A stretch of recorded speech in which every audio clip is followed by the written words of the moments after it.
insyaallah. Bismillah. Sebelum doanya ada tipnya.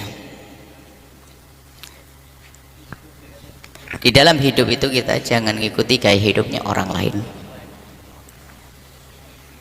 Kita sering terbawa gaya hidupnya orang lain sehingga kita memaksakan harus mempunyai sesuatu yang belum waktunya.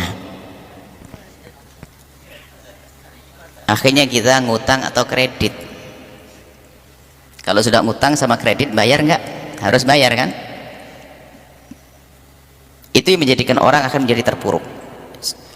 Biasakan dengan hidup sederhana.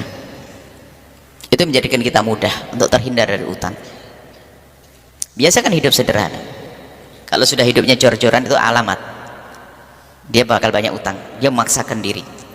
Waktu suaminya gajinya cuma 2,5 juta, dia beli tas harganya 25.000, ya kan? Tak taunya gaji suaminya naik, bukan 2,5 juta menjadi 25 juta, tasnya 250.000 harganya, naik tasnya, dan seterusnya. Jadi yang pertama adalah harus kita mengatur cara hidup kita. Sebab apa artinya kita tambal di sini tapi ini belum dibenahi cara hidup. Ada orang cara hidupnya gaya ngutangan, mukanya muka ngutangan juga ada, akhirnya gayanya gampang ngutang.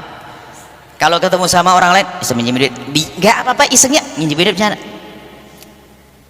Itu ada model begitu, itu bahaya. Maka yang perlu dirubah adalah cara hidupnya dulu. Anda jangan malu deh kalau bikin, kalau nasi liwet. Anda kalau tahu nasi liwet kami, wah Anda bakal senang. Nasi liwet selera paling praktis ya. Tahu nasi liwet ibu? Jadi kalau nasi, jadi nanti sayur saya cacah, saya kasih kelapa parut. Ini kayak lapar nih masuk.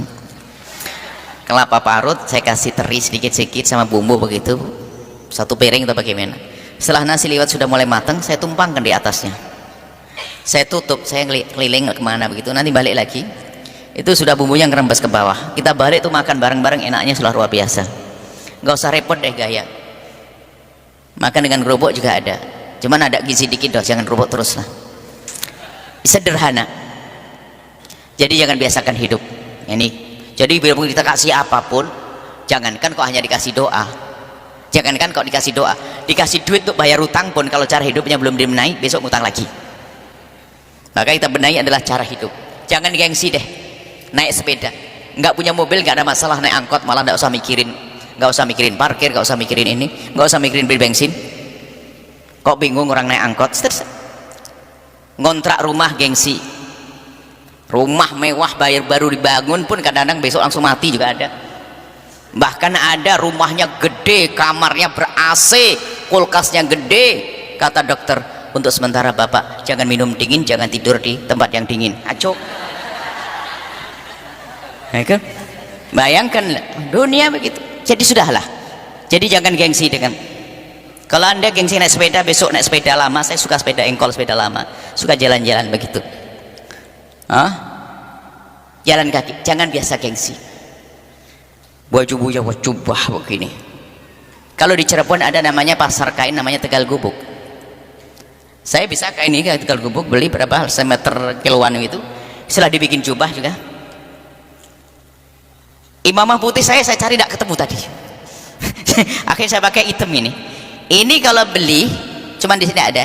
Ini paling harganya 15.000, 20.000.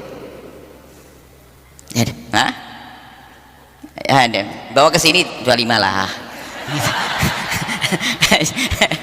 Naik dikit, naik kapal topnya. Artinya biasa saja, tidak usah kita dengan gaya hidup. Itu yang pertama, yang paling penting, dan semua kami himbau untuk seperti itu. Sebab kalau sudah ngutang itu setan berbondong-bondong datang. Kalau kita sudah banyak utang, setan berbondong-bondong datang, bisiki. Kalau dia pengurus masjid, ambil duit kotak masjid. Kalau pengurus mondok, yayasan. Kalau dia macam-macam, pokoknya dia suruh ngambil pokoknya. Lah ini karena apa? Karena utang, malu, nah ditagih orang nggak bisa. Jadi kejahatannya di sana, ternyata sudah ditunggu sama setan. Baik, setelah itu ya, kalau masalah doa ya banyak doanya. Doa yang paling tepat adalah Anda berkenaan dengan waktu. waktu yang paling indah untuk memohon adalah setelah kita melakukan sholat 5 waktu dengan bahasa apapun kita mengerti. Di sepertiga malam akhir, bayangkan kalau sudah hidupnya enggak sederhana, bangun malam juga enggak pernah, sholatnya kebut-kebutan, gimana ini?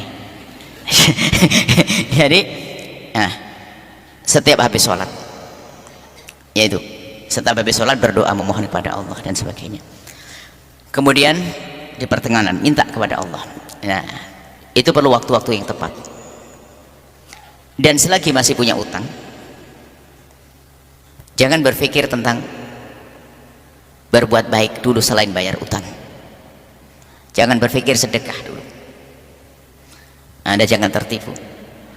Kalau kamu sedekah nanti bisa bayar utang. Sedekahnya maksiat kok. Mempunyai utang sedekah. Coba aja, saya utang kepada Anda 100.000, hari ini harus saya bayar, sementara Anda butuh 100.000. Tahu-taunya apa? Saya sedekah 100.000 ke orang lain. Anda marah dengan saya, ya enggak?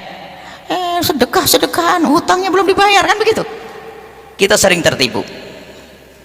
Membayar utang hukumnya wajib, dahulukan bayar utang, jangan urusin sedekah. Tapi saya kan pengen bantu pesantren Al-Bahjah tadi. Jangan bantu, ada yang bantu orang lain. Kan Al-Bahjah tadi ada bosnya. Enggak, saya tidak perlu dibantu. Anda urusi diri Anda sendiri biar Anda bebas dari utang. Kalau Anda punya utang sedekah ke kami, bermasalah sih. Kecuali utang yang belum jatuh tempo dan Anda punya gambar untuk bayarnya. Contoh, Anda punya utang, tapi Anda punya gambar untuk bayar dan utangnya belum jatuh tempo, Anda boleh sedekah hari ini. Sudah jatuh tempo masih sedekah. Itu diantaranya. Jangan berpikir tentang berbuat baik kecuali urusan bayar utang, karena utang itu luar biasa. Matul ghani dzulmun, orang menunda-nunda membayar utang bagi yang mampu adalah kedzaliman. Semoga Allah menjauhkan dari utang. Utang itu di siang hari gelisah, di malam hari nggak bisa tidur. Tapi dia bisa tidur, Bu, ya keterlaluan dia itu. Nggak tahu diri dia. Baik. Kemudian ada doa dari baginda Nabi SAW untuk bayar utang adalah Allahumma kfina bihalalika an haramik wa aghnina bifadlika amman siwak. Perbanyak doa itu. Allahumma kfina bihalalika an haramik wa aghnina bifadlika amman siwak.